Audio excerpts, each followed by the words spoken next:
Good morning, everyone. I'd like to call to order this hearing of the Judiciary, Finance, and Civil Law Committee. Today is Tuesday, March 18th, 2025, and we're in a little different situation today. As you may notice, we're now co-chairing the committee, and thank you to Chair Scott for all her work and cooperation, and we have a really good cooperative relationship that I know is going to continue, and we're going to be really good and efficient in this committee and continue to get a lot of work done here. So the first order of business, and a quorum is present. The first order of business is approval of the minutes of March 13th. Representative Feist. All right, so Representative Feist has moved the minutes of March 13th. Is there any discussion to the minutes? Seeing none, all in favor of approval of the minutes, please say aye. Aye. Opposed? Motion prevails, and the minutes are approved. Thank you. So we have, before we get started, I'd just like to make a note that the committee rules have been updated just to reflect the co-chair structure. And the rules are in members' packets, and they are online if anyone wants to take a look at those, and we have agreed on those rules. And just another note that I'd like to add is that sometimes in the committee, I know members have gotten kind of the message sometimes from years of tradition that they have to bring treats when they're having a bill heard for the first time. I just want to make it clear that if anyone wants, if a member of the committee wants to bring treats for the committee, that's just fine, but there is absolutely on my part no expectation that anybody needs to do that. We have a very full agenda. I think we're going to have a pretty full agenda from now till deadline, because we've got quite a few bills that come to this committee, many of them, in my experience, and I've even been an offender on this front, where you're carrying a bill and then suddenly toward the end, toward deadlines, you're like, oh my gosh, I've got to make a stop in Judiciary. So this committee, I know, has the long tradition and burden of having things show up really late and need to be heard. So we're going to, of course, try to accommodate that. And so I just know that we're going to be very busy from now till the end. So we have given testifiers a time limit for their testimony. We're going to ask bill authors and testifiers to please be very efficient with your testimony, and also to keep your remarks to the provisions that are within the judiciary's jurisdiction, which sometimes is all of a bill and sometimes is just a very small part of a bill. So we'll try to help you with that as we move along here. So the first bill on our agenda today is House File 1662. Representative Rehrauer, if you would come up. And so because you're not on the committee, the chair will move that House File 1662 be placed on the general register. And let's see, I don't believe there's an amendment. Oh, there is an amendment. Okay, thank you. Okay. All right, we have the A3 amendment. And Representative Rehrauer, would you like to have that moved before you start your presentation, just to get the bill in the shape in which you'd like to discuss it? Yes, please. Thank you. All right. So I will move the A3 amendment, author's amendment, which I think just takes a little piece out of the. Okay. Why don't you go ahead and just explain really briefly what that does? Okay. So I want to thank Chairs Scott and Liebling for recommending the bill be heard in Judiciary, and also recommending staff to work with to ensure we get the right language for data privacy. Thank you to Nathan Hopkins in House Research and Chair Scott for helping craft an amendment. We have an amendment that ensures the language includes informed consent. Informed consent is a higher standard than a Tennyson warning, and this amendment requires informed consent for access to the Maxis database. All right, thank you. Are there questions to the amendment before we adopt that? All right, seeing none, all in favor of adoption of the A3 amendment, please say aye. Aye. Opposed? The motion prevails and the amendment is adopted. So Representative Rehrauer, to your bill as amended. Thank you so much, Chair. House File 1662 is an agency bill. It will allow the Minnesota Department of Veterans Affairs to better assist our veterans with connecting to other state benefits more effectively and efficiently. This bill amends state statutes so that Veterans Program staff can access the Maxis database, but in read-only form. And so Maxis is a computer system managed by the Department of Children, Youth, and Families, and it's used to determine eligibility for public assistance and services. So when a veteran comes in contact with MDVA staff in connection with something like the Veterans Stable Housing Initiative or other programs under that agency, this might be the only touch point that that staff member has with this veteran. And by allowing these staff members read-only access to the database, they're going to be able to quickly and efficiently connect the veteran with other services that they may qualify for. So this bill is really just a technical adjustment, and it doesn't affect the administration of benefits by DHS or DCYF. So the passage of 1662 will ensure that veterans and their families receive benefits and services in a more streamlined and efficient manner. And I have two testifiers with me today. I have Cole Trace with MDVA, and I have Andy Jarvis, Director of Veterans Programs and Memorial Affairs. All right, thank you very much. So who would like to go first? Mr. Trace, please introduce yourself for the record and go ahead. Thank you.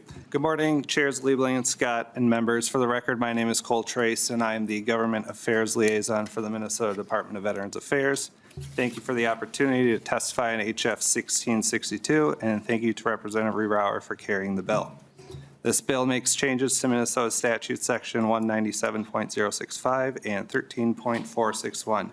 These sections of law currently provide Maxis access to MDVA for the purpose of varying eligibility status of applicants for benefits under the State Soldiers Assistance Program, which was already said. This statute has been in place for since 2003, giving MDVA access for over 20 years. Over the last few years, after we've stood up the Veterans Stable Housing Initiative and other programs under agency's Veterans Programs Division, it has become obvious that the Veterans Program staff supporting at-risk veterans within the Veterans Stable Housing Initiative also require this read-only access. And at its core, this bill aims to reduce the time it takes to make eligibility determination state and federal benefits. The expansion of Maxis access to veterans programs will allow us to more efficiently connect homeless veterans to mainstream resources by ensuring they are screened for available benefits. This is a technical adjustment and will not lead to a net change in services provided or their distribution. HF 1662 will streamline our statutes and help our efforts in supporting Minnesota's veterans, and we ask for your support. I'll now pass it over to Andy Jarvis, who was already said is the Director of Veterans Programs and Memorial Affairs for the agency. All right, thank you. Welcome to the committee. Well, thank you, Madam Chairs and Representatives. Andy Jarvis, the Director of Veterans Programs and Memorial Affairs for MDVA. I'm not going to reiterate everything that both testifiers have already talked about. Just a couple points I do want to make. Again, we really see this as a technical change. We've had access since 2003, but as our organization has grown, some of our homeless programs team really found its foundations within the State Soldiers Assistance Program. And as we've grown, we've broken that out into its separate division. And so when we went back and looked at our statute, we really said we need to adjust this statute to be more accurate, because the current statute only allows staff within the State Soldiers Assistance Program to have read-only access to the Maxis database. This only affects a small amount of staff. We're talking 5 to 10 staff increase. We've worked with DHS and DCYF on this proposal. They don't really have any concerns, are generally supportive. There was a minor concern, but that's been taken care of in the amendment that's before you as well, and there's just some tweaking of the language. Fully supportive of the informed consent amendment. We've always had a tenancy notice to veterans about the data that we're collecting and the purposes and how we utilize that data, and those notices expire after a year, so we're not looking into the Access database on individuals unless we're actively working with them on whatever their issue is and trying to resolve that. Some of the efficiencies when we're looking at this data allows us to paint a more accurate picture of someone's housing status and programs on assistance through DCYF or DHS and Social Security as well, which allows our team to better formulate housing options that are potentially available to that individual given their past experiences. And I think everything else has been touched on, so with that, I'll just available for any questions you All may right. have, Madam Chair. Thank you very much. Is there anyone in the public who wants to testify on the bill? All right, seeing none, is there any member discussion? Representative Bliss. Thank you, Madam Chair. Excuse me. We I understand the original move was to go back to veterans, and I understand we've changed that now to go to the general register. The bill is going to the general register. I think it's already been to veterans, Yep. hasn't it? Yeah, I think- Yes, yes. Okay, yeah, and that's fine. I just want to make sure we didn't have to see it again. yeah. Thank you. Thank you. Any other member discussion? All right, seeing none, any closing words, Representative Rehrauer? I just want to reiterate my thank you to both of the chairs, and thank you for the support on the data privacy piece, Chair Scott. And with that, I urge your support for this bill. All right, thank you. So with that, I will renew my motion that House File 1662 as amended be placed on the general register. All in favor, please say aye. Aye. Opposed? The motion prevails, and the bill is on its way. Thank you.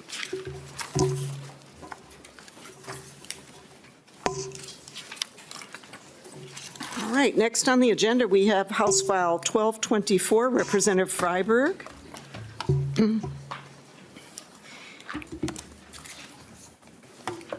And Representative Freiberg is not on the committee, so I will move to re-refer House File 1224 to the Commerce, Finance, and Policy Committee. And Representative Freiberg, you have a DE1 amendment. Yes. And so maybe, I think in this case, we should maybe go ahead and adopt it and then explain it as, and then you'll be talking about the bill as amended. Am I right? Yeah, that would be great. The bill, as drafted, was intended to solve one problem. We weren't quite able to get stakeholder agreement on that issue, so we decided to use the bill to solve a different problem, which we were able to get stakeholder agreement on. That's what the DE amendment reflects. And All right, so let's adopt the DE1 amendment then we'll discuss the bill as amended. So all in favor of adoption, I will move the DE1 amendment. All in favor of the DE1 amendment, please say aye. Aye. Opposed? Motion prevails. The DE1 is adopted. And so Representative Freiberg, to your bill as amended. Thank you, Madam Chair, Co-Chair Scott, for hearing this bill. During the foreclosure crisis of the mid-2000s, the legislature took many steps to address the hardship that crisis caused on Minnesota's homeowners. One of those responses included passing legislation in 2009 allowing a homeowner to postpone a mortgage sale and save the home by buying more time to come up with the amount they are behind and reinstate. The laws worked well. The reason we're here before you today is to clear up an ambiguity in our statutes regarding whether this option is available to a homeowner whose home is being foreclosed by action rather than advertisement. So most residential foreclosures are conducted by advertisement, and in those cases, the court is not involved. But due to a 2022 United States District Court decision, a federal tax lien was on a property, and the residential foreclosure was held to be required to be conducted by action. Because of that court decision, more foreclosures are taking place by action. It's crystal clear that the right to postpone a sale is available in a foreclosure by advertisement, but it's not clear that it's available in a judicial foreclosure. Minnesota has a robust foreclosure prevention program, and housing counselors have asked legal aid whether they can advise clients that they may use the postponement tool in judicial foreclosures. The language before you simply clarifies that Minnesota's right to postpone a sale either by a mortgagor or a mortgagee is available in a judicial foreclosure. We've worked with and would like to thank the Minnesota State Bar Association's Real Property Section, the Minnesota Bankers Association, the Minnesota Credit Union Association, Bank In, and the Minnesota Land Title Association. All of those stakeholders have been consulted and none have concerns about the bill. And we'd like to thank the Minnesota Mortgage Association for its assistance, and there's a letter of support from them in your packets. I ask for your support, and with me to testify is Ron Elwood from Legal Aid. All right, thank you, Representative Freiberg. Welcome to the committee. Please state your name and go ahead. Thank you, Madam Chair. Ron Elwood with Legal Aid, and Chair Liebling and Chair Scott. Just want to say thank you to Representative Freiberg for bringing the bill and echo his thanks to all the stakeholders who work with us to get to where we are, and I'm happy to answer any technical questions that you may have on this bill. Thank you. All right, thank you. Is there anyone in the public who wishes to testify on the bill? All right, not seeing anyone. Is there member discussion? Representative Scott. Thank you, Chair Liebling. I'm just curious what percentage of foreclosures are done via action versus sheriff's sale? You said it's increasing since the court case. You want to take a stab at that or not? Mr. Elwood. Well, Madam Chair, Madam's chairs.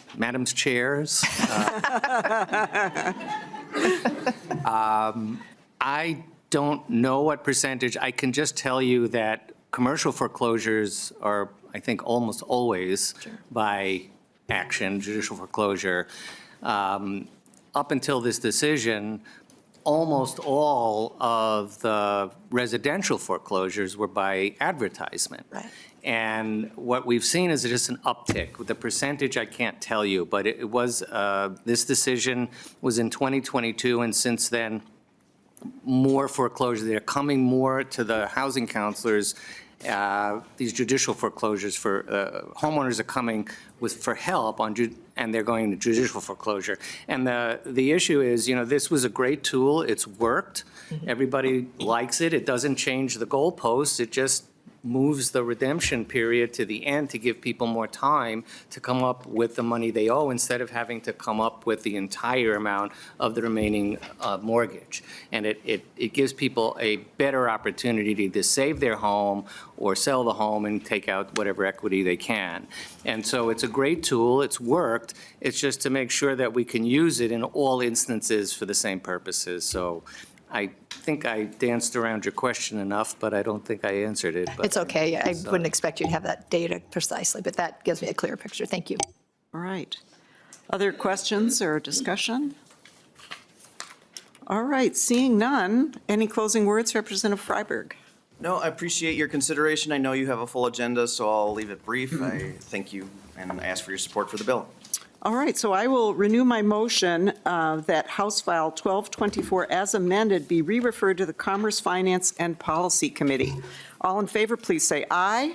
Aye. All opposed? The motion prevails, and the bill's on its way. Thank you.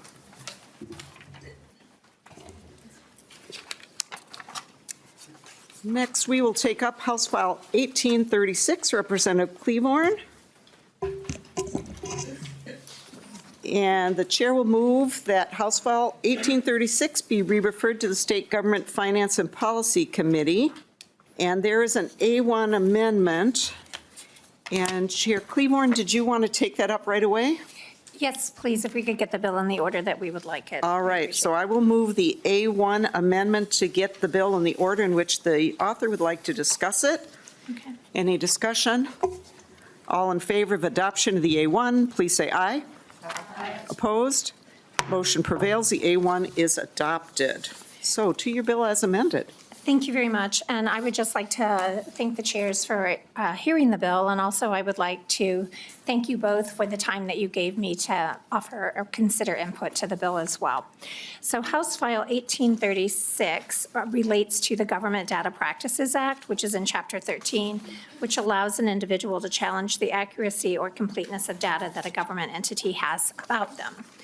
To the specific bill itself, the background is that we want to make sure that individuals who have the right to challenge the information that a government entity has about them that is to be corrected if it is inaccurate or incomplete, and those challenges can be appealed to the Commissioner of Administration. The bill proposes to update the data challenge process in the following ways. First, it allows not public data to be shared between agencies to facilitate appeals, which is very important. And currently, data challenged in appeal is to be assumed public, but the government entities may need to submit private data in order to facilitate these appeals. Second, it keeps inaccurate or incomplete data private at the Department of Administration, and this ensures that private data stays private during the data challenge appeals process. It prevents further dissemination of incorrect or incomplete data, and that challenge data that are determined to be accurate or complete will remain public. And with me, I have the Department of Administration. If members have questions, they would be happy to answer. All right, thank you very much. Did you want to testify or just for questions? I can just be here for questions. All right, Representative Klevorn did a thank great you. job. All right, is there anyone in the public who wishes to testify on the bill? All right, not seeing anybody. So members, questions, comments? All right, not seeing any. So Chair Scott, did you want to? Okay. All right, Chair Klevorn, do you want to make a closing comment? Thank you. This is an important bill, and it helps everyone in our state make sure that we have accurate and complete information. I ask for your support to move this bill to state government. Thank you. All right, thank you very much. So I will renew my motion that House File 1836 as amended be re-referred to the State Government Finance and Policy Committee. All in favor, please say aye. Aye. All opposed? Motion prevails, and the bill is on its way. Thank you. Thank you very much.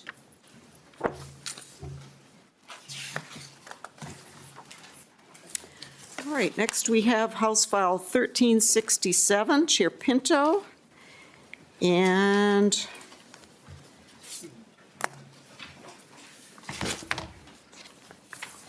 the chair, I will move to that House File 1367 be re-referred to the Children and Families Finance and Policy Committee. And there is an A1 amendment. And Chair Pinto, do you want to start by, with that amendment? Do you want us to move that amendment? That would be great, Madam Chair, if you can. Yeah, it just does some cleanup. Okay, so I will move the A1 amendment, and if you would like to, okay, you just described it, that it does some cleanup. Do you want us to adopt that, and then we'll discuss the bill as amended? I would, Madam Chair, if you can, yeah. All right. So all in favor of adoption of the A1 amendment to get the bill in the order in which the author would like to discuss it, please say aye. Aye. Opposed? Motion prevails. The amendment is adopted, and to your bill as amended. Thank you, Chair. Thanks, members. There is a good summary of the bill that should be, I believe, is in the packet under the heading of the Minnesota County Attorneys Association. I work as an assistant county attorney in Ramsey County. The bill was brought to me by the MCAA, and it expands maltreatment protections to children in the care of others while traveling to other states and countries. So there's a gap that the MCAA identified in our maltreatment protections when a child who's a Minnesota resident experiences abuse or maltreatment when traveling to another place. I've got an expert here with me who can provide some more detail, but that is the gist of the bill, Madam Chair. All right, thank you. And I just would say MCAA is Minnesota County Attorneys Association. Correct, Madam Chair. Yeah, that is exactly right. All right, thank you, because I know I didn't know that when I first encountered it. All right, welcome to the committee. Please state your name. Go ahead. Thank you. Good morning, Madam Chairs and members of the committee. My name is Jennifer Jackson. I am an assistant Dakota County attorney. Today, I'm also here as a representative of the Minnesota County Attorney Association and the Minnesota County Attorney Association's Juvenile Law Committee. The bill before you this morning is a priority for the Minnesota County Attorney Association this year. We've been working on this bill for 2 years. It provides a technical change to correct an omission regarding subject matter jurisdiction for local responsible social service agencies to investigate maltreatment matters. The attorneys practicing in this area, like myself, who represent local responsible social service agencies, bring this bill forward to fill that jurisdictional gap. The intent of the bill is to protect children who are maltreated outside of Minnesota, but who reside within our Minnesota borders. This bill is also supported with the assistance of the Department of Children, Youth, and Families. The bill aims to protect Minnesota's most vulnerable citizens. It may be best to share a scenario that prompted my office and the Minnesota County Attorney Association to bring this legislation forward. In Minnesota, in Dakota County, a family traveled to Florida for vacation. While they were in Florida, the offender, who was the stepfather in the home and who is also a minister, sexually abused the child. The family returned to Minnesota, and the allegations of those sexual abuse were reported to the local police department and Dakota County Social Services. No action regarding the child protection allegations were taken in Florida by Child Protection, and Florida ultimately declined to criminally prosecute the matter. However, Dakota County Social Services accepted the report, screened it in, investigated it, and upheld a maltreatment determination against the father. The stepfather appealed the maltreatment determination to Department of Human Services, and ultimately, the Human Service judge reversed Dakota County Social Services' finding of maltreatment for lack of subject matter jurisdiction because the sexual abuse occurred beyond Minnesota border. Dakota County was also prevented from appealing the reversal to the district court because the statutory language indicated that the appeal could only be taken in the district court in the county where the maltreatment occurred. This situation is not unique and isolated to Dakota County. The resulting opinion from the Human Service judge had this excerpt in its analysis and conclusion. This analysis may seem overly technical in view of the fact that appellant and the child lived in Minnesota at all times, and the alleged maltreatment was reported to the agency. It is also recognized that this potentially puts some Minnesota children in a more vulnerable position simply because the alleged conduct occurred in another state. Unfortunately, overcoming the presumption against extraterritorial application requires a clear expression of contrary legislative intent. These considerations might be good arguments for changing the law to include such an expression of intent in circumstances like these, but is not something we can accomplish here. At this point in time, we are asking that the committee protect these maltreatments, the victims of these maltreatments. It is a public policy of the state of Minnesota to protect children, and it is the intent of the legislature to protect children and provide protective services. We are asking that the statute be expanded so that the current law that fails to protect Minnesota children who travel beyond our state's borders can be protected under this bill. Thank you. Thank you. Is there anyone, you have no other testifiers, correct? No, Madam Okay. Chair. Is there anyone in the public who wishes to testify on the bill? All right, not seeing anyone, so open for member questions. Representative Steer. All right, thank you, Madam Chair. So I've expressed some heartburn over this, just based on the framework that's involved in this bill. There's just so many moving parts here. I'm wondering, is there any other state in the country that has a similar bill to this? Much. You have to know. Ms. Jackson? Thank you. Representative Sear, I'm not aware. I don't know that answer, I'm sorry.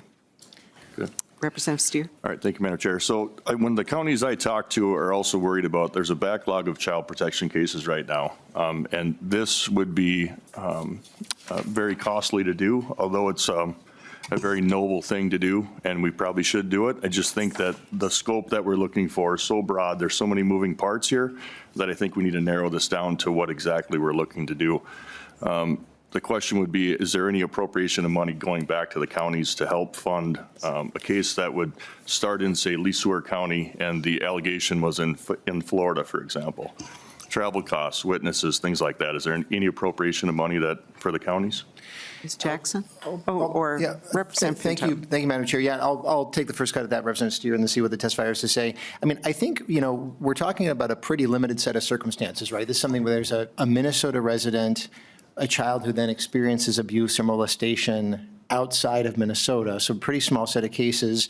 I don't think, there's no requirement, the investigating agency doesn't necessarily have to do any particular thing itself. It can partner with those who are in those locations. So no, the bill itself does not contain an appropriation. And again, I think it's a pretty limited set of circumstances, but it is one, to your point, that we would absolutely want to make sure, even if there's a backlog of other cases, if there's a child who's sexually abused and is back at home with their abuser, that's something that our counties really should care about, and I think do care about. Right now, if they care about it, the law doesn't let them do anything about it. And that seems like a real problem that needs to be solved by this. But my testifier may have more to add. Anything more on that? Thank you. Representative Steer, there are already counties that are assessing these maltreatment determinations, only to find out that they are making the maltreatment determination. It gets appealed to a human service judge, and it is dismissed or reversed for lack of jurisdiction. So a lot of these cases are already being assessed by the child protection agencies. There are also the ability, as Representative Pinto indicated, that we can share those responsibilities. We can ask for courtesy supervision. We can ask for courtesy interviews. When the child does reside in Minnesota, even though they did travel out of state or the country, they are back in Minnesota. They are back in Minnesota with the caregiver or the offender. They are back in a local area, so we are able to interview them face-to-face in Minnesota. So those are obligations of the agency to investigate and interview the victim and the alleged perpetrator, and that can be done locally. Representative Steer? Sorry, I had to get a drink there. So it's my understanding that there's a civil track, which would be child protection, and then a law enforcement track that would investigate the case. So these cases aren't going unchecked. Law enforcement is still working with the other state to look for criminal penalties. So I think it's already being done on the law enforcement side, where we can still bring criminal charges in a different state. We just have to work with that state. Say Florida, for example, we would send information to Florida, we would work the investigation from Minnesota, and they could charge it out in Florida where it happened. And then it would still be marked on the criminal history as being charged, and that would flag it for any other, like applying for a job. For example, he would be, or she would be charged with this misconduct in a different state, so it would still show up on the criminal history. So I do think that we're hitting it on the law enforcement side. I just don't know if, I just think, again, I think the heartburn I have is that this case this is so broad. It's just, we're not focused on a one particular thing. Like, you want to, we talked earlier, you want to be able to screen in the report so you can investigate it. I think that's very, very narrow, and I can get on board with that. There's just so much other stuff packed into this that I just can't get behind. So, thank you. Thank you. Representative Pinto? Thank you, Madam Chair. And Representative Steer, I actually feel like that's a good, if you think about it the opposite way, you talked about Minnesota law enforcement investigating, but if it's a crime that occurred in Florida, Minnesota law enforcement has no jurisdiction, right? There's no ability to pursue that criminally, but I would imagine that if it happens in Florida and the child lives in your community, the Florida investigator for the crime that occurred in Florida may well call you up and say, could you conduct an interview for me, right? So the Florida investigator isn't having to travel to Minnesota to investigate the crime. Criminal jurisdiction is based on where the act occurred. It occurred in Florida. So you as a Minnesota law enforcement officer have no jurisdiction over that, but you can cooperate. In the same way, child protection jurisdiction, we want to make sure that it's where the child resides, because that's this ongoing concern. And right now, that's what this bill would fix, because the law does not allow that to be pursued. Representative Steer? So I guess that's my concern, is that, we don't have any jurisdiction for law enforcement, and you're asking for just jurisdiction in the civil portion, the child protection portion, and no other state has what we have right now. So do they have to comply with that? I mean, we're asking for something that's brand new in the country. I just don't know if it's been vetted enough. I don't know if we checked with other states to see, would you do this? I mean, is this okay to do? Laws are not the same across the country. So if a crime occurred in Florida, that's not illegal so it's not illegal in Florida, but it's illegal in Minnesota. Are they going to help with the investigation? I guess that's my question. It's moving parts. Representative Pinto. Thank you, Madam Chair. I guess I'll say that I think abuse and molestation of the kind we're talking about are illegal in every state. One would hope if we come across one that's not, please let us know and let's make sure that those lawmakers are aware of that. Let me think. Yeah, so in any case, there may be, and I know what I was going to say. We don't know that this is not in place in other states. It's not something that we had researched. I'd be very surprised if there are not other states that have it. I would say it seems really logical, right, that our child protection should be able to take action to protect the child residents of their communities. All right, thank you. Let's go on to Representative Duran.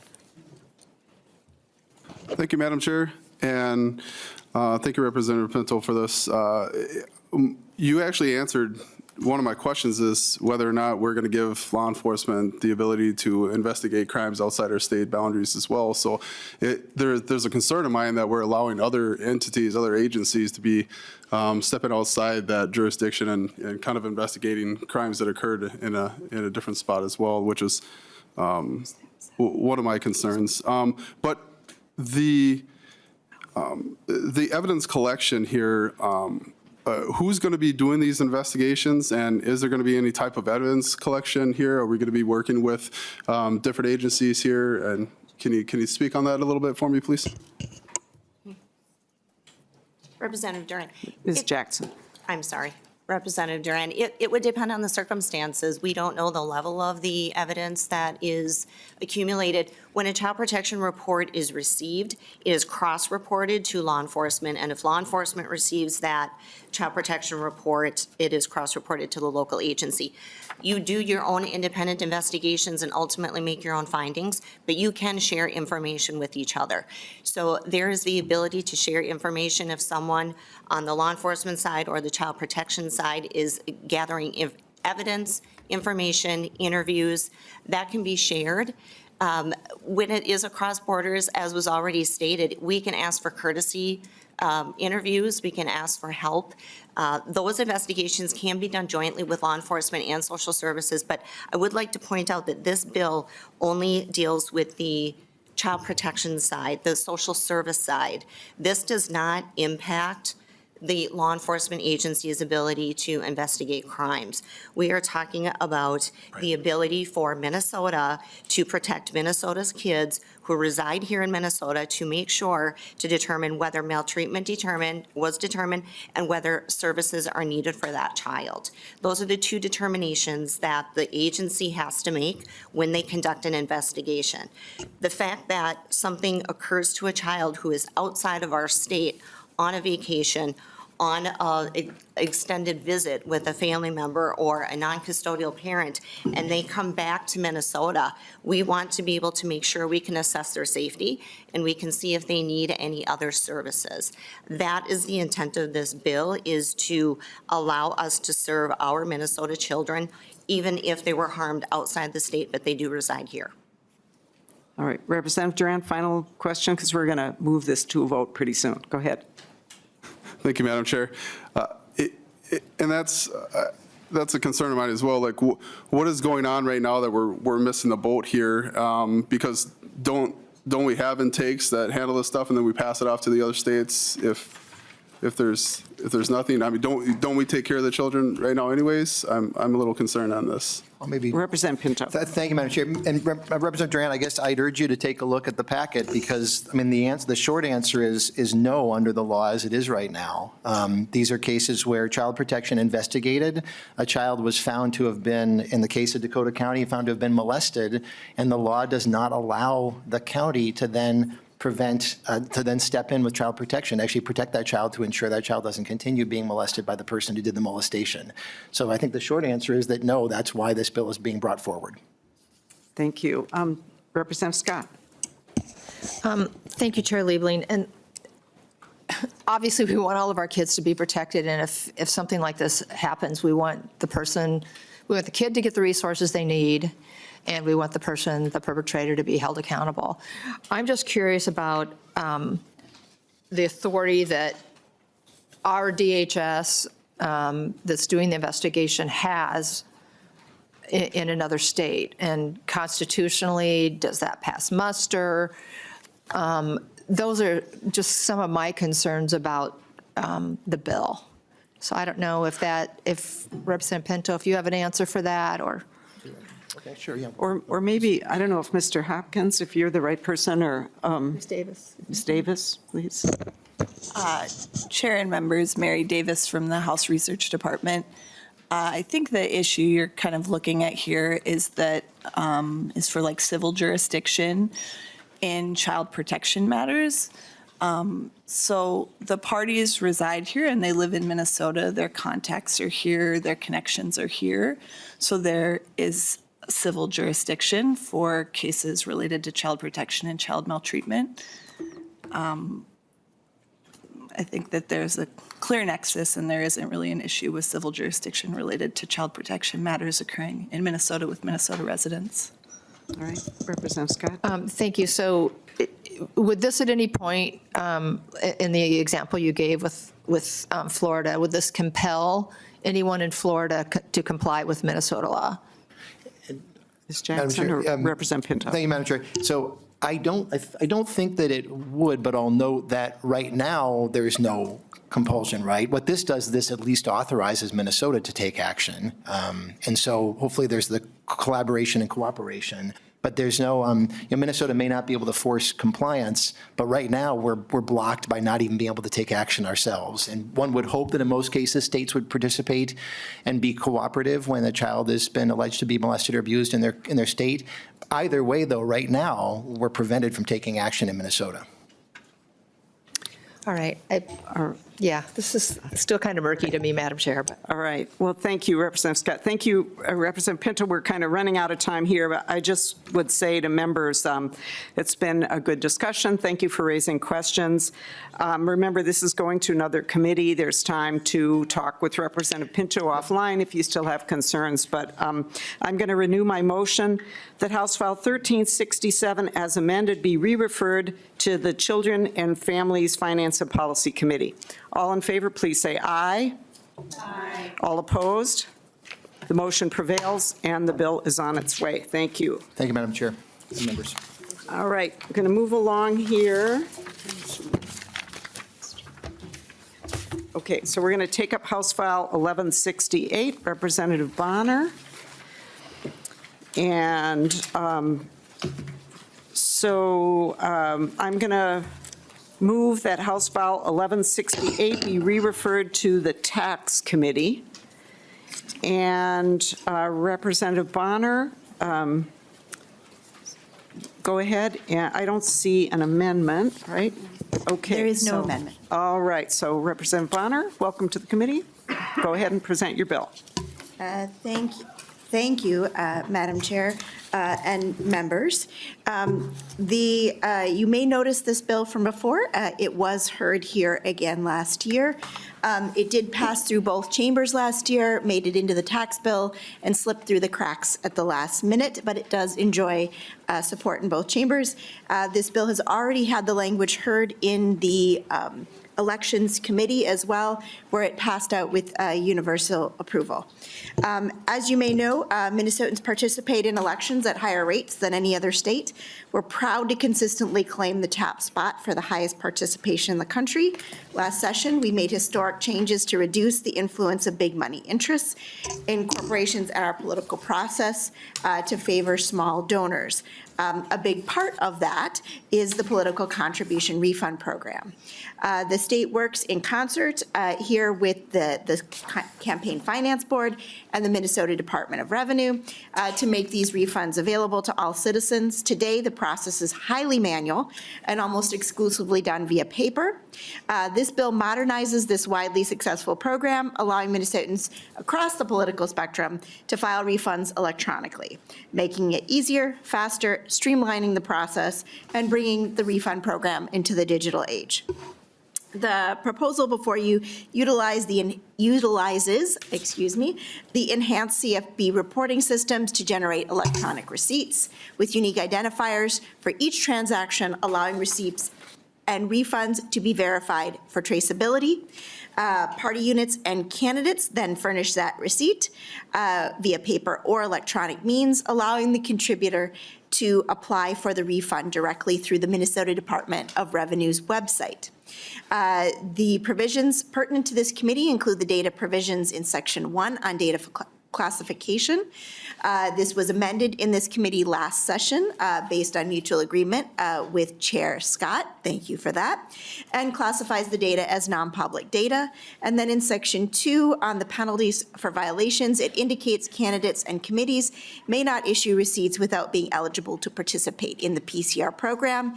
And you may not issue a refund to an individual that is not eligible. It creates a penalty and a misdemeanor offense for violation. In the House, this bill does enjoy bipartisan support in both chambers. And with that, I would ask your support to bring Minnesota's PCR program into the modern era. You will note in your packets, you do have a written testimony from the treasurer of CD3, and I do have one testifier here today. All right, thank you, Representative Bahner. Welcome to the committee. Please state your name and go ahead with your testimony. Yes, thank you.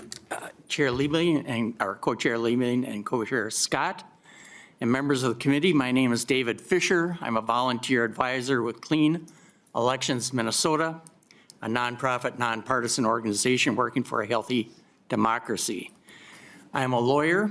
I'm a law professor at the University of Minnesota and a former commissioner of administration responsible for interpretation and application of the Minnesota Government Data Practices Act. We are here to strongly support House File 1168 to finally modernize the state's political contribution refund program, and we thank Representative Bahner for bringing this forward. It would authorize the sharing of data between the Department of Revenue and the Campaign Finance Board in order to establish an online system for citizens to claim political contribution refunds, classifying this data as non-public or private data. A Pew Research study from the fall of 2023 found that Americans feel major donors have too much influence in our elections. Large majorities across party lines say that big campaign donors and special interests have an outsized influence on policy decisions, while people in individual voting districts, by contrast, are widely viewed as having too little influence. Updating the public financing program provides an opportunity to broaden public engagement and democracy and amplify the voices of ordinary Minnesotans in the electoral process. Modernized public financing programs such as an online donor refund program empower individuals to make meaningful contributions to candidates they support and enhance voters' ability to participate in electoral campaigns. What we know about this modernization plan will make it easier for voters to use and make them more engaged in the political process, make candidates less dependent on big donors and more accountable to voters, and increase the number of candidates who participate in the public finance program and agree to campaign spending limits. Clean Elections Minnesota submits that although these programs cannot squeeze private money out of politics, well-designed and enhanced online programs will increase the importance of small donors to candidates and increase participation by an economically and geographically more representative group of citizens. According to the Brennan Center for Justice, this is the most powerful reform available to counter the outsized influence of the wealthy and corporations. Clean Elections Minnesota urges the House Judiciary and Civil Law Committee to vote to advance House File 1168. Thank you. All right, thank you. So let's see. I don't think there are any other testifiers signed up. Is there anyone in the public who wishes to testify? All right, seeing none, member questions, discussion. Representative Hudson. Thank you, Madam Chair, and thank you, Representative Bahner. I think I understand how this works, but just to get it on the record, can you kind of walk us through, or your testifier walk us through what the user experience is going to be like in terms of the contributor, the treasurer, the campaign finance board, how this is going to differ from the current process? And Representative Bahner, I'll let you respond. I just want to point out, though, that we're short on time, and this jurisdiction of this committee is limited, so go ahead. Yep, I'll try to be really brief. Basically, right now, the system does generate a unique identifier for each transaction in the system as it is. So what this would do is then allow us to generate that electronic receipt. You can send it to your contributor either electronically, or you can print it out and send a paper copy for folks who need it. But what it would then allow is that individual, once they have either the paper or the electronic receipt from your treasurer, to go ahead and go to the website and directly enter their information in order to receive the refund. So no more having to fill out the paper form, put it in the mail. You certainly can do that, but in this case, it could create pretty strong efficiencies by being able to do that online. It would also speed up the time to get back that receipt or that refund. So it just really makes it a little bit easier to follow and a little less kludgy with the papers and the forms. You can still do that under this, however, this makes it a little bit more efficient. We also expect that in the first year of rolling it out, it will save about $15,000 and about $3,000 in paper processing each year after. All right, thank you. Thank you. Okay, other questions? All right, seeing none, then I'm going to renew my motion that House File 1168 be re-referred to the Tax Committee. All those in favor, please say aye. Aye. All opposed? Motion prevails. Thank you very much. So we're switching up the order a little bit. 1999. Okay, so we're going to call up next House File 1999, Representative Greene. And so I will move that House File 1999 be re-referred to, let's see, where are we going? Oh, yes. Okay, we're going to lay this bill over. So I'm going to move House File 1999 to bring it before the committee. And there are a couple of amendments, and I think Representative Greene, you wanted to move the amendments as we get going here. Am I right? Yes. Welcome. Thank you, Chair. I was just passing some treats. Okay. Since this is my first. And you wanted to move your amendments? Yes, I would like to move Amendment 1 first. Okay. And so let's just move these amendments and get them on the bill to get the bill in the shape in which you'd like to discuss it, if that's okay with everybody. So I will move the A1 amendment. Any discussion to the A1 amendment? All those in favor of adoption of the A1 amendment, please say aye.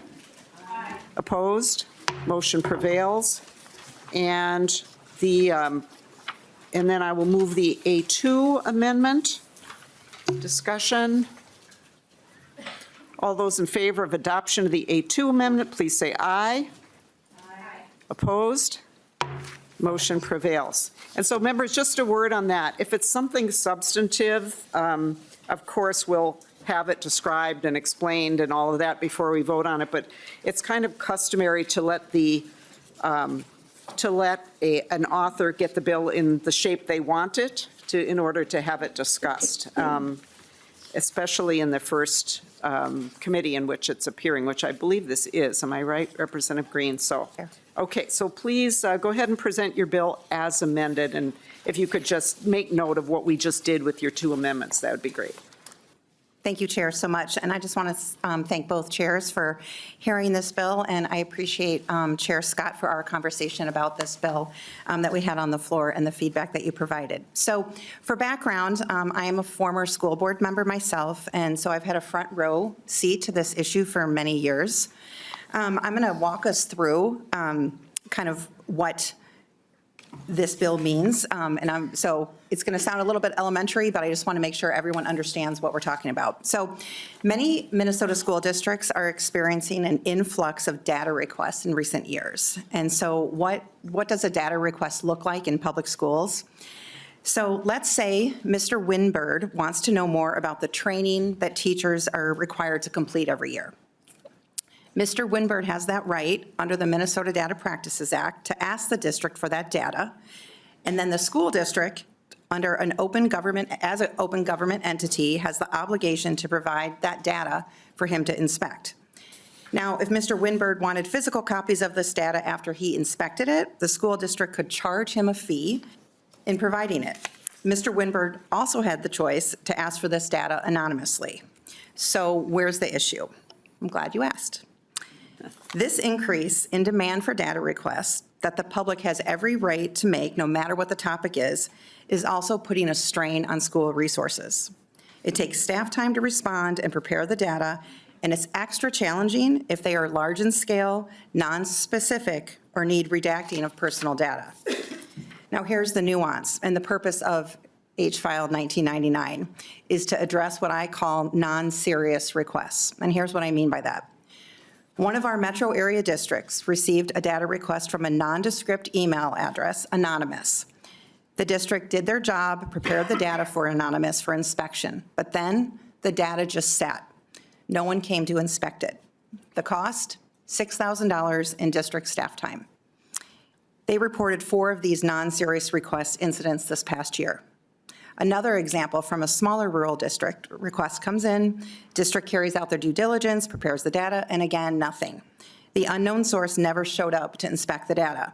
Cost to the district, $7,000 in staff time. So non-serious requests waste taxpayer dollars and resources, and they really also frustrate legitimate requests, hindering districts' ability to quickly fulfill timely requests for media and others that are more serious. So what does this bill do? House File 1999 is the middle ground between open government and accountability. If a request is made anonymously and then not collected for inspection, the requester is then responsible for the cost of that request, holding school districts harmless. Giving districts the ability to communicate this law as an expectation with anonymous requesters should really help deter non-serious requesters. The abandonment of uninspected data by unknown individuals is something districts cannot afford. I want to thank all the testifiers that you'll hear from today. I've spoken with them all. We've had a valuable exchange of ideas on this issue. There's also a commitment for collaboration to find solutions for school districts within current law to help better manage data requests more broadly, and I look forward to that work. And I have some testifiers here. All right, thank you, Representative Greene. So please go ahead and introduce yourself and go ahead with your testimony. Oh, you know what, Chair, can we go to Jeff Elstead, our online testifier first? Oh, yes, we certainly can. Thank you. Yes, I'm sorry, Mr. Elstead. Please introduce yourself and go ahead. Will do. Good morning, Chair Liebling, members of the committee. I'm Jeff Elstead, the proud superintendent for the Owatonna Public Schools. And I'm here this morning to help support the efforts of Representative Greene in House File 1999. Over the past 2 years, we have received 12 anonymous requests for data. Out of that 12, I would indicate to you that 9 of them became abandoned and cost our district in excess of $40,000 to prepare and redact the documents that were necessary. Out of that $40,000, approximately $30,000 of those were abandoned, and no one ever came to look at the data. It was requested. This causes our department here as a district of what I would call medium size in the state of Minnesota. It does put an onerous responsibility on our human resources department, as well as some of our secretarial staff in gathering up some of that data. I would also gather this is my opportunity to let you know that data requests in our school district over the course of the past 4 years have cost our taxpayers in excess of $400,000 for those data requests that come in. If we compute that into FTE, that's approximately 4 full-time teachers for our school district that we were not able to hire or had to reduce our budget in order to accomplish these data requests. So again, I'm a big supporter of this. I'm a supporter of also the transparency that school districts do have with all of our constituents. We just want to make sure that those constituent asks are responsible in nature and that we provide them so that the data is indeed collected and done appropriately. So again, I appreciate the time to testify this morning and the opportunity for this community to hear this bill. Thank you. Thank you, Superintendent Elstad. Really appreciate your testimony today. Let's turn to Mr. Carlson. Welcome. Hi, good morning, Co-Chair Liebling and representatives. Thank you for having me here today. My name is John Carlson. I'm the Chief Administrative Officer at Rochester Public Schools. Rochester is a growing community. We have 17,000 kids and we employ more than 3,000 adults. In one area of our staffing plan, we have had to grow our costs recently, and that's regretfully in the data request response team. We've added a new position that costs about $100,000 per year, so it's an ongoing expense to deal with the dozens upon dozens of data requests we continue to get. And this comes just as Superintendent Elstead has said, we're also needing to reduce teachers from time to time. I want to boil it down to three main things we are seeing. First, we are having many good, narrow data requests that help provide transparency to an operational or a financial situation, whether it be around a contract or a specific payment. All in all, the data requests are written very well, and we're happy to respond to them. Second, we're getting commercialized data requests where vendors are coming in and they're wanting our data on every purchase we make so they can data mine that and resell that for a profit. Maybe there's some value that serves the greater good if someone analyzes what schools are paying for lunchroom napkins and pieces of paper, but Rochester Public Schools is not experiencing any benefit from that, from what we can tell. And then third, kind of on the same topic, we are having some of these anonymous phishing expeditions where we are getting broad, hard to interpret, and sometimes anonymous focused data requests on all emails, all electronic files. They want us to look in textbooks, pieces of paper, all for a certain word or a certain topic. These data requests can take weeks or months to fulfill, and it may be for nothing if the request was made anonymously for inspection, and then that anonymous person does not show up to inspect the data, which has happened. In most of our data requests, it's not just our manager now who's working on these. It involves other staff like myself. It requires leaders and lawyers to look and make sure that we also are redacting appropriate non-public information. So I want to commend you for taking this up and for Representative Greene for putting this on the table. One thing I do want to just comment on the anonymous piece. We are concerned in our district that if we don't have a way to identify the anonymous person, for example, we had a data request that we calculated out. Every teacher, every principal would need to come in on a Saturday, spend a couple of hours of time, and it was going to add up to about $901,000 of time we were going to need to pay in stipends for this extra overtime. So if we don't know how to get a hold of the people or get some sort of payment in advance, that is our main concern. And so we do wish to see some more teeth around that issue. So thank you for taking the time to hear my concerns. Thank you very much for your testimony. We have a couple of public testifiers, Mr. Gemberling and Mr. Neumeister. So why don't we take their testimony? And just if you could please be brief. And this bill is going to be laid over, so it's not going anywhere today, but let's, if you want to come up to the podium. And just to note too, I think Mr. Neumeister, I know, submitted written testimony, and that's in your packet. Members, I would encourage you to read the testimony. Welcome to the committee.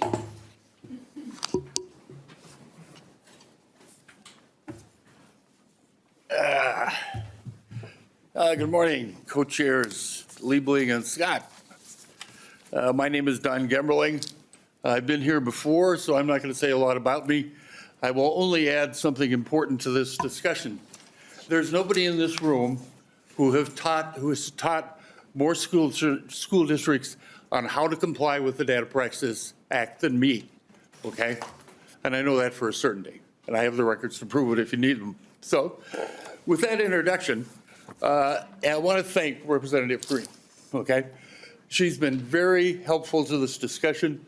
She's one of the best listeners in the legislature I've ever encountered, and thank you very much for what you're trying to do, okay? Thank you. So, the Minnesota Coalition of Government Information, of which I'm the spokesperson, essentially tries to make sure that government information is as open as possible to the public, okay? And so we look at legislation, that's part of what we do, and we're very careful when something comes in that tries to limit what's happening under the Data Practices Act. And this bill does have that effect, okay? I understand the anonymous, the ability to make anonymous requests is going to stay in the bill and we appreciate, are going to stay in the law, and we appreciate that, okay? Anonymous requests are one of the things that levels the playing field between the government and citizens, because citizens are sometimes reluctant to make identifiable requests because frankly, they fear retaliation. One of the things I used to do, and still do, is talk to citizens trying to get information out of the government. And I would often say to them, well, you could go and get blah, blah, blah. And they'd say, if they know who I am, they're going to somehow retaliate me. The saddest ones of those stories were people who said they're going to retaliate against my children, okay, because I have kids in school. So, and those just really bother me. I'm a product of public schools. So let's talk about Mr. Gemberling, I'm afraid it's been 2 minutes. I'm going to have to ask you to wrap up, please. You're kidding. I am not kidding. Please wrap up. Okay. I think, and Representative Greene and I have discussed this, there's a series of larger issues here which somebody ought to carefully take the time to look at, okay? And I strongly suggest you do so. We will continue to work with Representative Greene to do so.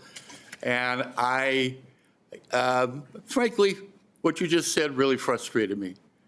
Well, I'm sorry. One of the roles I played consistently for years was to help legislators understand these issues. Mr. Gemberling. Turning down that opportunity. Mr. Gemberling, thank you. We're laying the bill over. There will be further discussion. Mr. Neumeister, did you wish to testify? Thank you anyway. Welcome. Welcome to the committee. If you can give me at least a 15-second notice, I'd be obliged to. Madam Chair, members of the committee, my name is Rich Neumeister, and I echo that same, as I was saying. I emphasize her open regard to listen. So thank you, Representative Greene. My comments are very specific. You've got to understand that over 50 years, government has become more intertwined with our lives, where they make decisions about us. And when that happens to us, we, the public, want to ask why, how come, and all that. That's why there are more data requests than ever before, because there's more involvement of government within our lives. Secondly, I am glad that Representative Greene took the ID thing out. As you know, I oppose even the way the bill is now because of all the other kinds of issues that I articulate in my testimony.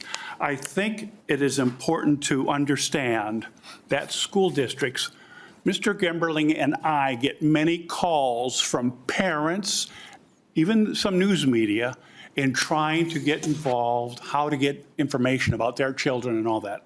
It's frustrating. But most of the time when they talk with Mr. Gemberling or I, they do get their data.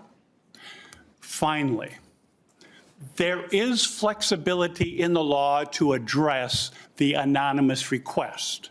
That's where, as Representative Greene indicated, more discussion, how you train, and also how you comply with data management can ease what I heard being said by the former testifiers today.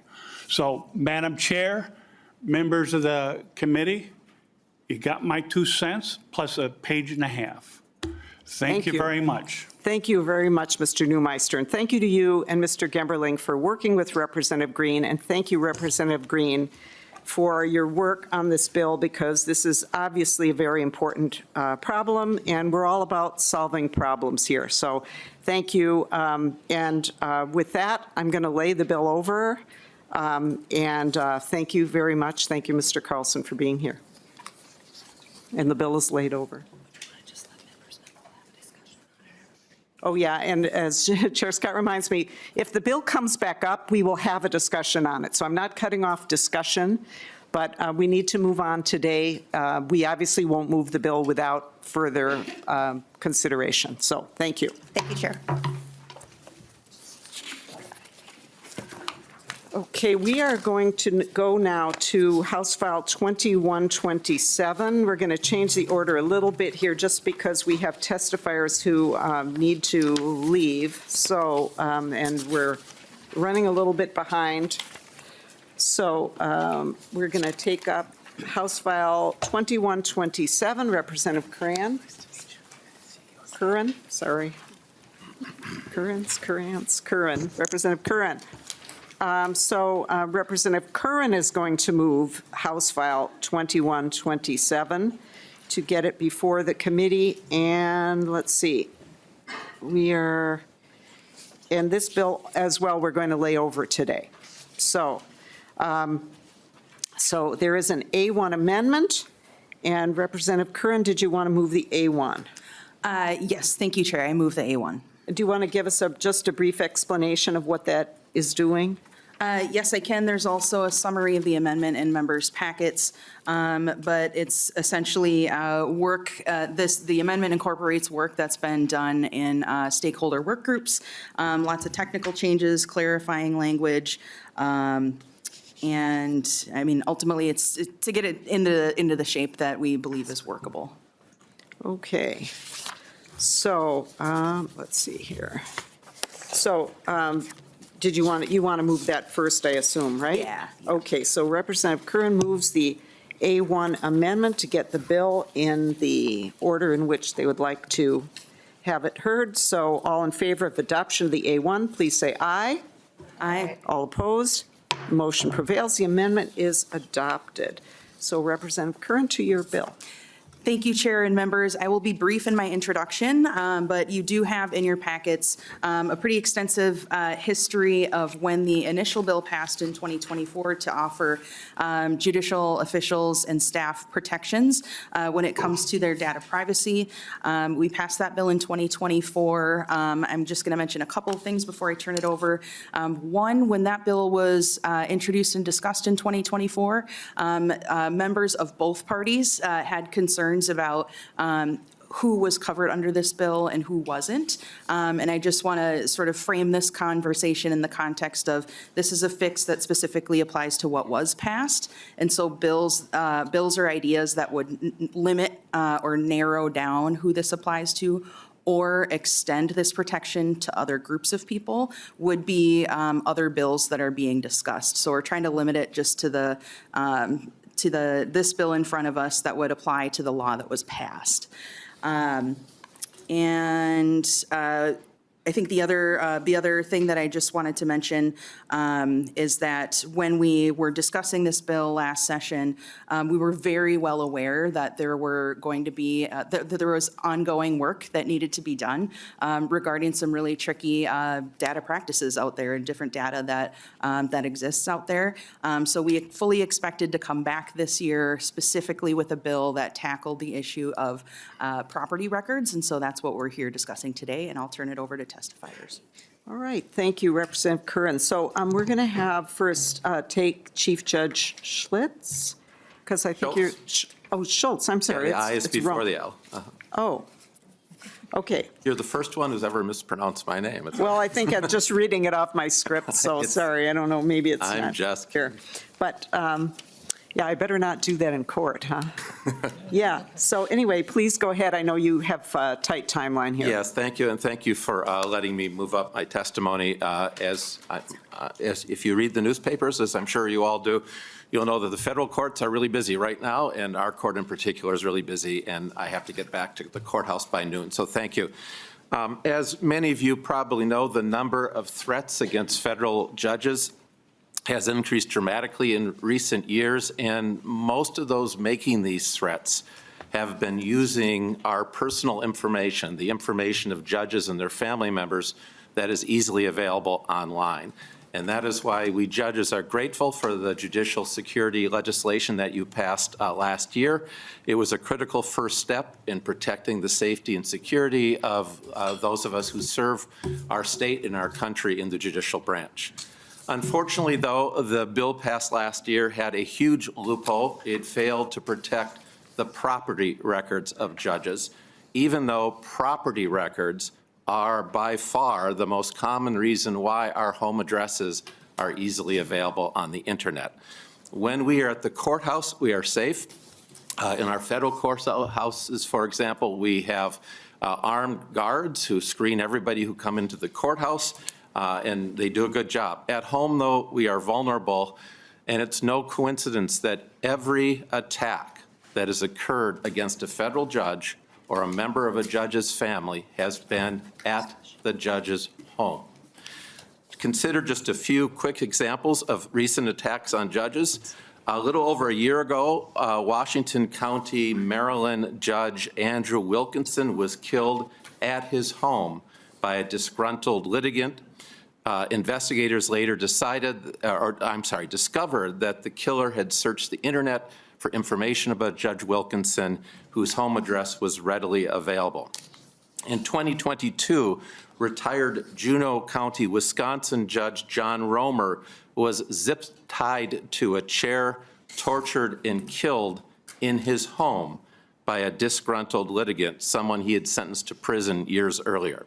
In 2020, the 20-year-old son of my friend, federal judge Esther Salas of New Jersey, was killed, and her husband was critically wounded at their home by a disgruntled attorney dressed as a Federal Express delivery person who was trying to kill Judge Salas and who'd found her home address on the internet.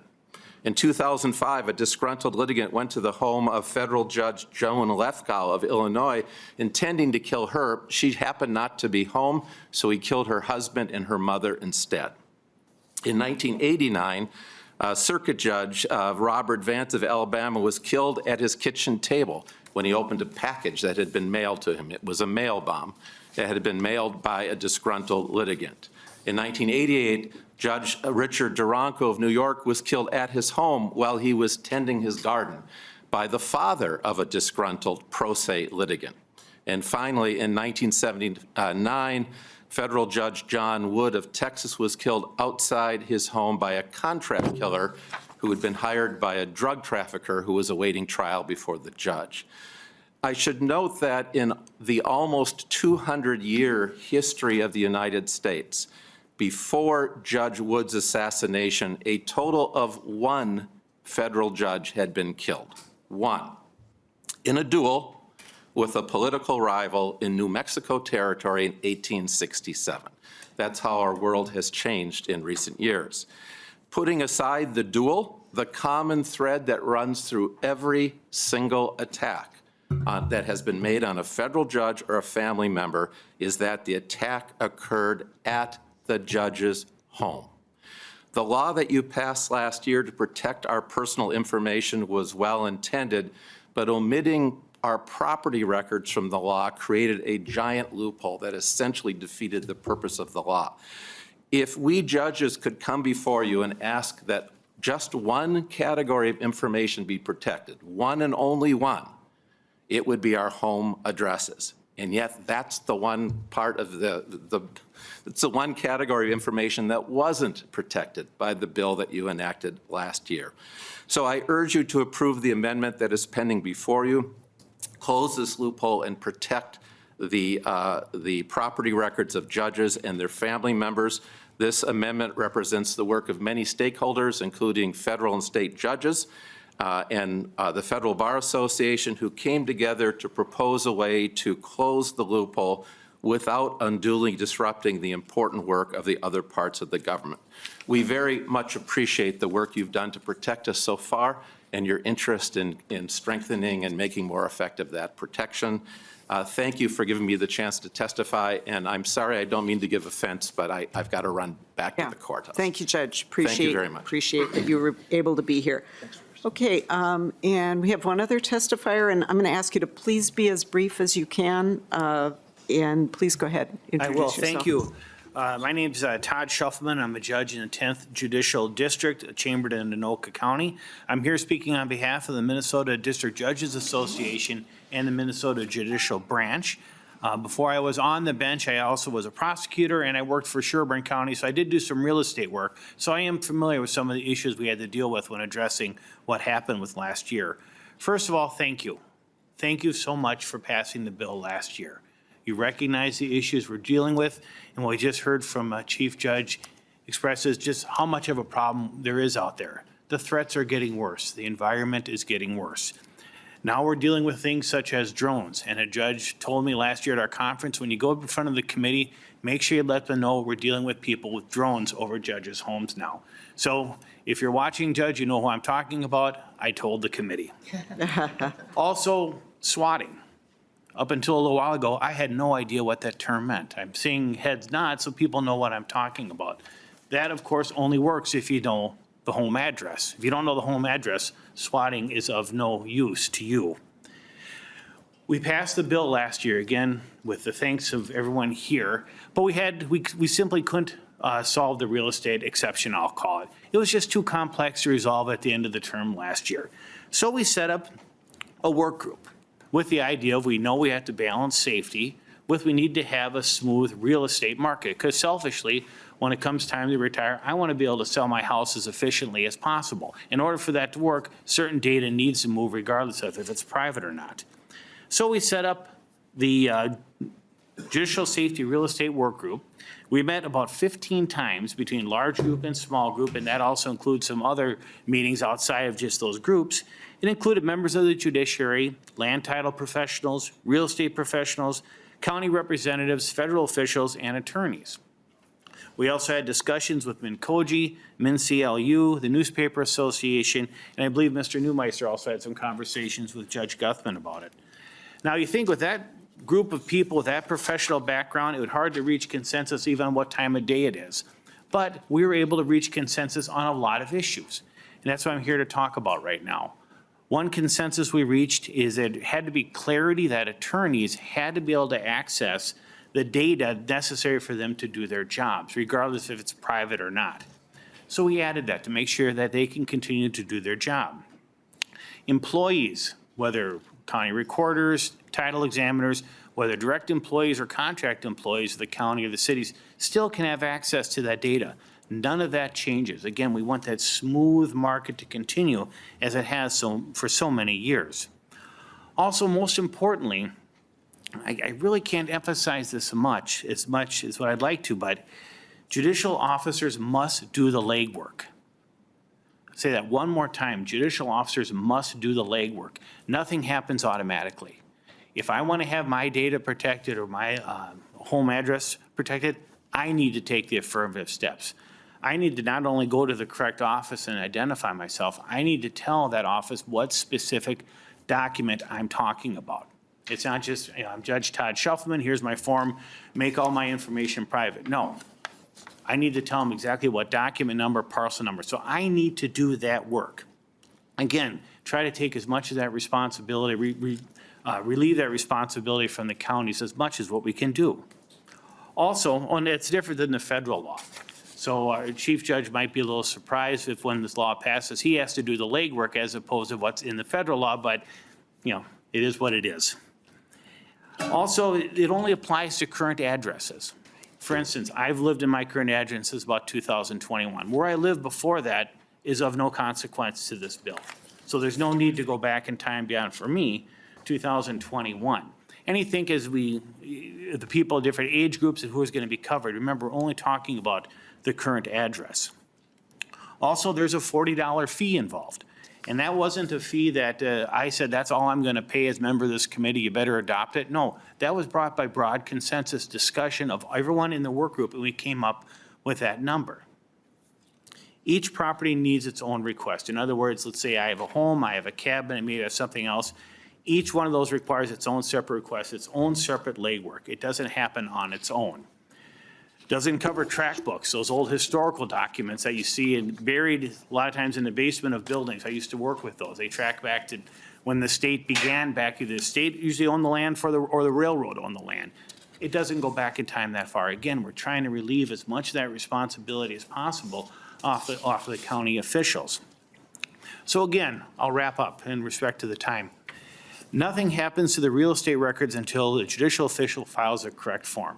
You pass the bill, nothing changes until I take the steps I've talked about. The counties don't need to go into searching mass records for everybody who works for the judicial branch. No, they don't have to do that. We do that. It's our responsibility to do that. Only protects the current addresses. And I was watching some other testimony and information. There seemed to have been a misunderstanding. I want to make it very clear, there's no obligation for a county or government official to scrub the internet. There seemed to have been a misconception that if my data was public and somebody got it, which they can, that if I then request it make private, Anoka County then has to go search the internet and find out who got it. If that makes sense. There seems to be a misconception. There's no affirmative duty on a county to track down what's been released in the internet. I'll make that very clear. We're not asking that at all, and it wouldn't even be possible. Okay, and Judge, I really have to ask you to that's wrap fine. up. And I actually, good time. That was my last bullet Great. point. Thank you. Thank you very much for your testimony. So, members, we are going to lay over this bill. We have 4 people who want to testify on it, and we have another bill that we must get to because we have a testifier who's traveled a long way.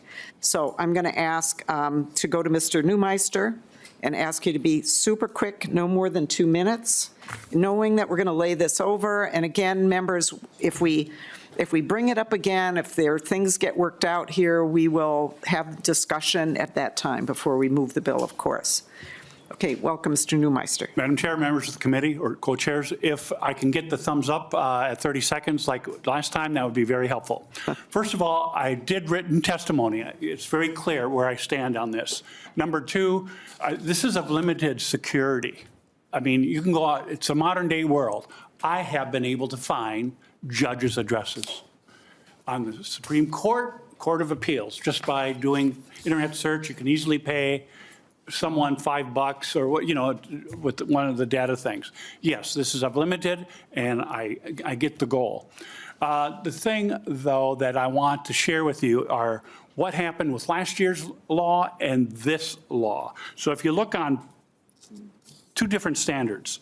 So if you look on page 18, starting at 110, you'll see on that law, all data is private in government files, which is basically the personal information. And then you'll see, following on, is that a notice has to be sent in order to get the remedies under the Data Practices Act if the data is released by government entities. Now, what this bill does, the new bill, it says classification, this is on page 5, line 2, classification of data. But then if you go to line 5 or page 5, line 15, it only takes effect when you send a notice. And then number 3, if you go over to page 7, line 18, that data becomes unpublic when the judicial official is no longer a judicial official. In the current law, all the data is private. And it continues to be private even when a person is no longer a judicial official.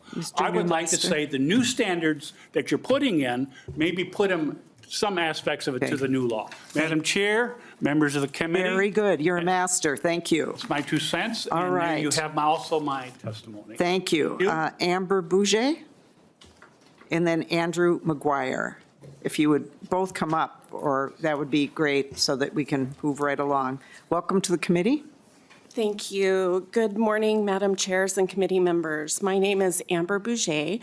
I'm the County Recorder and Registrar of Titles for Hennepin County. I'm also the co-chair for the Minnesota County Recorders Association Legislative Committee, which is part of the Minnesota Association of County Officers. So in addition to representing recorders, I'm also here on behalf of other county officers, including auditors and treasurers, as our concerns also deal with assessment and tax records. Thank you for the opportunity, and thank you very much to the Judicial Safety Working Group, for which I was also a part of, for addressing some of our concerns. While this legislation and amendment makes significant progress, we still have some deep concerns. To comply with the retroactive privatization of judicial officials' personal information, it is essential to narrow the law scope to real property records made publicly accessible online. Identifying and redacting information in tax, assessment, and other property records is particularly challenging. This is due to diverse digital formats such as scanned PDFs and microfilm. Historical records are not necessarily indexed or stored by parcel. This requires staff to sift through them, causing significant staff time and resources. Limiting the scope to those records made publicly available online is a reasonable request that will help remedy these issues while helping protect the safety of judicial officials.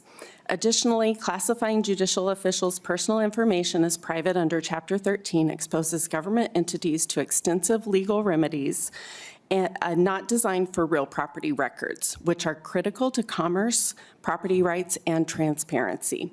Much of this personal information is already widely available through other means. For these reasons, the County Recorders Association and Association of County Officers cannot support the bill without a limitation on liability. We propose a $5,000 limit. Okay. Thank you for your time. Thank you, and I understand we have written testimony as well from you. Thank you very much. Andrew McGuire, please go ahead.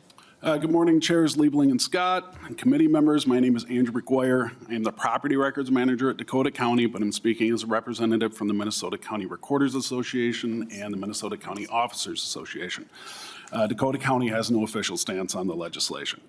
Thank you for taking the time to hear testimony in this matter. I appreciate the opportunity to collaborate and craft legislation that will both serve the community need while allowing counties to provide efficient and effective service. I would like to share with you one of the unforeseen consequences of this bill that may give us pause. The scope of this legislation is expanding exponentially. What began as protection for judges numbering about 300 was expanded to cover 2,500 judicial staff. Since the beginning of the session, county attorneys and peace officers have also worked to expand the definitions to cover themselves. There are over 10,000 peace officers in Minnesota. This is consistent with what we have seen in every other state that has introduced similar language. The number of protected groups will expand. For each of Minnesota's 87 counties, there will be unique challenges in implementing and administering this legislation. As housekeeping bills are passed or other groups become covered, these challenges will only grow. Uniformity in process and efficacy will undoubtedly suffer as our ability to vet the applicants, mask their records, and facilitate access to their privatized data will be strained. For some of our smaller counties, the strain will be amplified as there are fewer people employed that can perform these types of tasks. We would ask that the authors consider that an administrative authority would be able to efficiently handle enhancements in communication with the protected persons and other government agencies.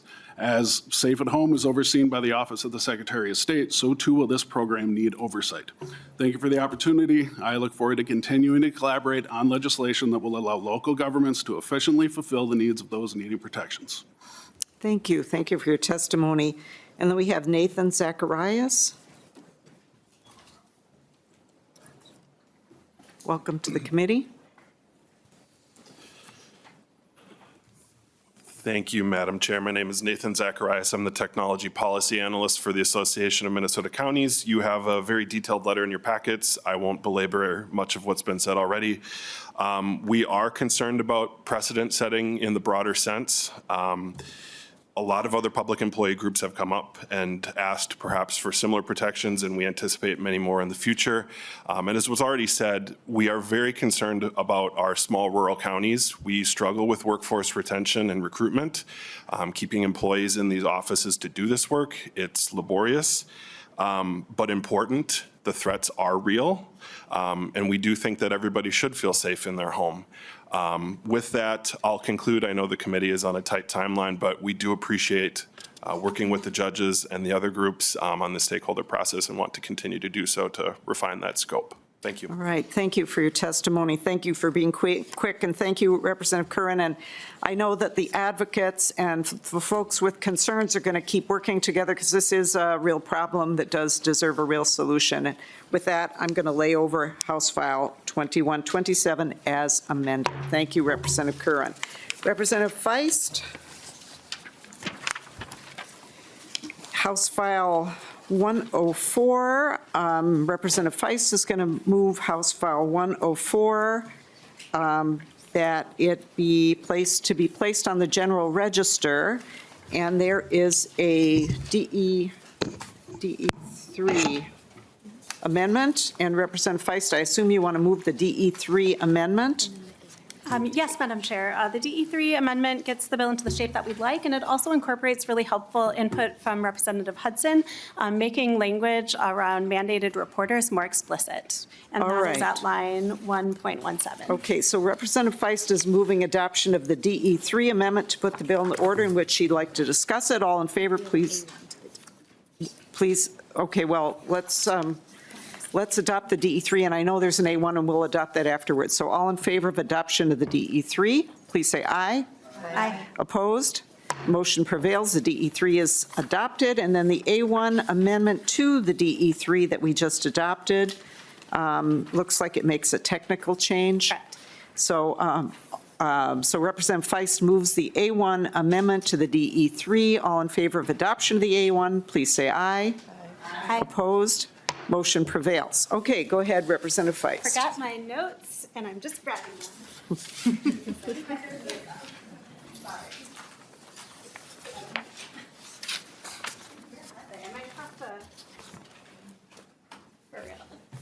Well, I'm going to be extemporaneous because the written comments that I worked really hard on are not in my packet. So actually, no, I found them.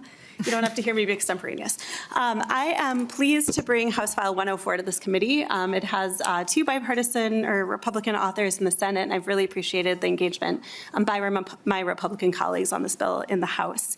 I've been working closely with system leaders and advocates for victims on this effort for the past year. I'm constantly inspired by their vision for a legal system that better centers victims and considers what they need to heal and move on. Under this legislation, statements made in the context of a restorative practice setting would be inadmissible in court, similar to the privilege that exists for alternative dispute resolution, or ADR. It is equally important to the successes of restorative practices as it is for ADR for there to be a legally safe space for dialogue so that the offender can accept responsibility for their actions without the possibility of their open, honest statements being used against them in another context. What this bill does not do is interfere with the traditional legal mechanisms for holding offenders accountable. Prosecutors can simultaneously or at a later date bring offenders to justice regardless of whether the victim chooses to explore a restorative path to accountability. This bill simply clearly delineates the bounds of the two separate processes and carves out important exceptions so information can be shared when necessary to protect public safety. We know from local and national statistics from the National Crime Victimization Survey and hearing from victims, survivors directly that the majority of crimes, more than half of violent crimes, over 2/3 of property crimes, and nearly 75% of sexual assaults go unreported, either because of feelings of shame or embarrassment, fear of retaliation, or not being believed, or not liking the options for accountability in the justice system. In order for us to truly be victim-centered, we have to listen to victims and provide more options for them to get meaningful accountability and the healing that they deserve. This is what victims have told me they want, and that is why I'm here today. And I will leave it at that, and I'll turn it over to testifiers. All right, thank you so much, Representative Feist. So why don't you testify? Go ahead, state your name. Thank you. Good morning. My name is Amanda Sealing. I'm from Yellow Medicine County, which is actually a small county in western Minnesota. I'm the traveler, so it was about a 3-hour drive to get here. For over 15 years, I prosecuted sexual assault cases, juvenile delinquency cases, child protection cases in my small county, and today I'm here to ask you for your support for HF 104. I don't know how familiar you are with restorative practices, so I'm going to take just a second to kind of explain some of the nuts and bolts. In Yellow Medicine County, for almost 25 years, we've been using a restorative practice called Circle. This is just one type of restorative practice. But through Circle, we've significantly reduced out-of-home placements and the costs associated with those, as well as recidivism, while simultaneously holding young people accountable for their actions. Other types of restorative practices are being used across the state in a variety of case types in a variety of jurisdictions, ranging from petty offenses to serious violent felonies. One of the fundamental tenets of restorative practices across the board is confidentiality. During the Circle process, Learning happens through storytelling. Volunteers tell their stories. Young people or the offender tell their stories. The victims tell their stories. And making agreements to make sure that things that we say continue to stay in circle. So what's said in circle stays in circle. That's one of the premises. And so in HF 104, we're actually proposing that the things that get said in circle get some legal protection. There's already a legal structure for confidentiality in similar things. I think that you should think of this as kind of analogous to the ADR process, right? So in 595 subdivision 1, 595.02 subdivision 1A, they actually carved out an exception to the ADR process. Let's be clear, this doesn't change the evidence that exists, right? Cases can still be prosecuted using all of the evidence that exists outside of the restorative process that's being used. It just protects the statements that are made during the restorative practice for the purposes of the restorative practice. This is a necessary change for restorative practices and for all participants across the state. The research is clear. When offenders take accountability for their actions, they're actually less likely to reoffend and public safety increases. When offenders take accountability for their actions, it benefits the healing process for victims. Confidentiality in circles and restorative practices encourages accountability. Please support HF 104. All right, thank you for your testimony. Thank you. Let's have, we have the next testifier. I think we have Sarah Super and Alicia Nichols. Oh, no, we don't have those testifiers? Okay. They're here, but I think for Okay. time. All right, and we have another testifier, Sandra Weiss, who wanted to come up. And members, we can go just a few minutes over, and hopefully we'll be able to complete the bill. Welcome to the committee. If you could keep your comments just really brief. Thank you. I will. Hello, Madam Chair Liebling and Scott, and the committee. Thank you for listening to me. My name is Sandra Weiss. I'm a local restaurateur, mentor, speaker, board member, advocate, daughter, and lifelong Minnesotan. I'm here to share my strong support of House File 104.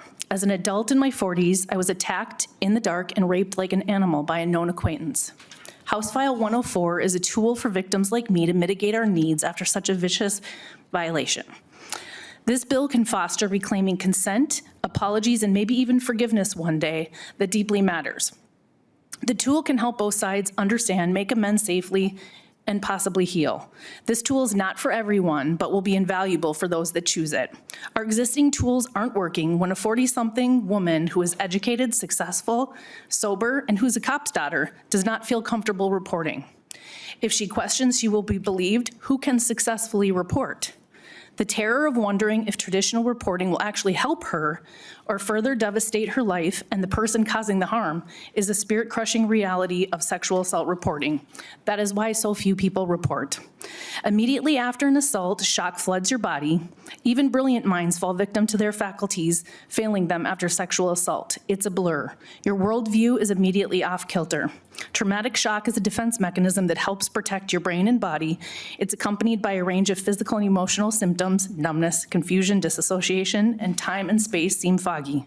Immediately, a rape victim is harshly judged on their ability to recall linear time, critical thought, and sharp details, all while physically tending to wounds, pain, shock, and insomnia. Making life-altering decisions is not recommended during a major life event, yet rape victims must instantly choose a course or wait and be judged as less believable because she waited. I'm almost done. Yeah. Most sexual assault cases are what is called he said, she said. And the courts, lawyers, and mediators will very quickly tell victims that they are very hard to charge and win. So it feels like society pushes victims to report, yet nothing happens. 6% of rapes are reported. These numbers may vary. 3% of those reported are charged. We have a flaming issue here. Victim needs a meaningful process, or why bother reporting? House Bill 104 allows victims to participate in a restorative justice process that is humane and finally their choice. Healing and moving on with life is more likely through mutual recognition of the mistake, and that's unheard of in a current civil process. When those have caused harm face their impact or their mistake, like she said, the awareness could potentially stop future harm. It's similar to the historic old-fashioned ways of community members brokered restoration together with both sides. I have to ask you to wrap up, please. Okay. Had this bill been available to me, I could have experienced healing, fairness, hope, and the justice I would have surely sought in a meaningful way much sooner. Today, I'm asking for your support of House File 104. Thank you. Thank you for sharing your story. Thanks. So members, let's go to discussion. We have just a few minutes, but yeah, so discussion. Representative Scott. Thank you, Chair Liebling. And perhaps it's in the bill here somewhere, if you're in one of these circles and a perpetrator, alleged perpetrator, admits to a crime that maybe he was charged for but not convicted because there was lack of evidence, what then? So the way it works in Yellow Medicine. Ms. Sealing. Oh, Yes, sorry. Go apologize. I'm a professor now, so I'm used to really informal conversations. The way it works in Yellow Medicine County is a youth gets charged with an offense. A person gets charged with an offense, and they make actually in Yellow Medicine, they make a factual statement on the record about the offense, and then they get referred to Circle. And the conversations that happen in Circle are the things that we need to be protecting, not the things that happen in court or anything that happened before court happened. In other counties, they actually get referred as more of a diversion process through the county attorney's office. And similarly, whatever agreements get made in order to make the referral to the restorative practice, those are the things that we're protecting are the things that actually occurred during the restorative practice. And so it doesn't affect the evidence that happened that led up to the charge. It doesn't affect any of the evidence that we've collected and gathered through investigation. It simply protects the conversations that occur through the restorative practice. Does that make sense? Representative Scott? Thank you. Yeah, it does. One of my hesitancies with all of this, and maybe you have some data on the effectiveness of this, but these are some really serious crimes that we're talking about, and I have a certain level of hesitancy and really uncomfortableness because I don't want to be letting anybody off that has done a heinous crime like this. And so, Representative Feist, is there data that proves that this is restorative? Representative Feist. Yep, thank you for the question, Co-Chair Scott, and I would be happy to share with you some data. I have a PowerPoint just talking about the impact on reduced recidivism.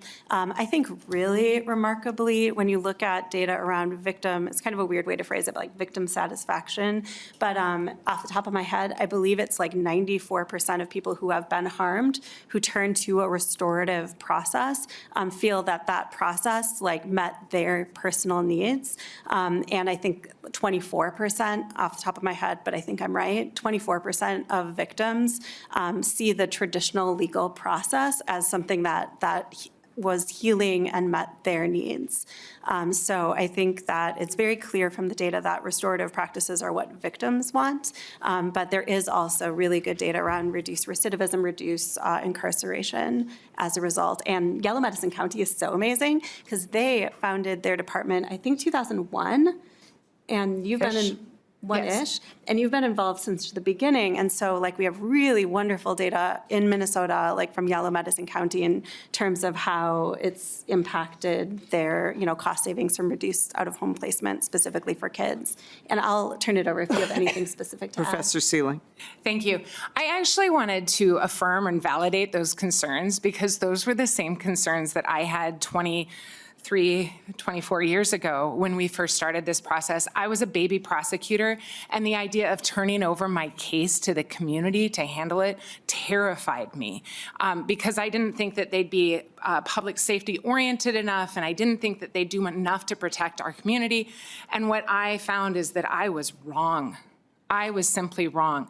We are much better off in the justice system if the community is assisting and holding people accountable because we have one probation officer, one judge, one prosecutor dealing with that offender otherwise. When we have the whole community helping that offender rehabilitate and come back to community, it's a much more effective way to prevent recidivism. And so I would encourage you, come on out and join us in Yellow Medicine County. We'd love to show you how the process works. But that's a slightly separate issue than this. And I think the really important thing to keep in mind is that this doesn't protect offenders at all. This allows offenders to go into a space with community members to take accountability for their actions. And it allows the victims to also come into that space and hear an apology. I spent years prosecuting people who wrote an apology letter. I don't know if you've ever gotten an apology letter, but it's not very meaningful. When I can look you in the eyes and you say out loud that I'm sorry for the thing that I did, and I can ask why, it's a much more powerful place for an apology to come from. Professor Sealing, this doesn't give anybody the right to go through that process as opposed to the court process, right? That's correct. This is a decision that judges make about whether to allow this to occur? Yes, and it allows for systems. In a lot of counties, it's a system-based system or a system-based program. In other counties, it's handled in a variety of ways. Nobody is required, nobody is allowed to override other people's decisions. And this bill doesn't change any of that. All this bill does is protect those statements so that it can be more effective. This is a process that's already happening, and this bill is allowing it to actually be more effective. Is that accurate? That's correct. Okay. Representative Feist? Yep, and I would just also add that this is something that the victims can choose. In no circumstances would this bill impact what rights people who have been charged or who have, caused harm, what rights they would have. It just creates that space for that dialogue. All right. So we're kind of running out of time here. Is any other member comment? Representative Scott? Thank you, Chair Liebling. And when we came into the committee hearing this today, we were under the impression this bill was going to be laid over. And so my members are having concerns that the motion was to be made to go to the general register. And I don't know if it's your day to chair, so you can do as you wish.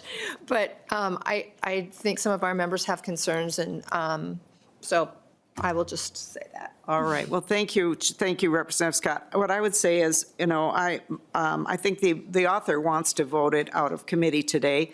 It'll go to the general register. Obviously, we're a divided legislature. I think that Representative Feist is well known for working across the aisle, and I think we'll be open to people's comments. I just have known her to work that way over the years, and clearly this bill isn't going to go and pass off the floor if we don't have buy-in from a lot of members. So, I think it would be good to move the bill today, notwithstanding that members might still be a little bit uncertain about it. And I think the process can continue even though it would move to the general register. And Representative Feist, closing comment? Yeah, thank you. And I commit to working with my colleagues across the aisle. This bill cannot pass without bipartisan support. So, we're moving it today, but conversations absolutely can continue. I really believe in this bill. I'm so grateful for the experts, the survivors, the system players who I've worked with on this for the past year.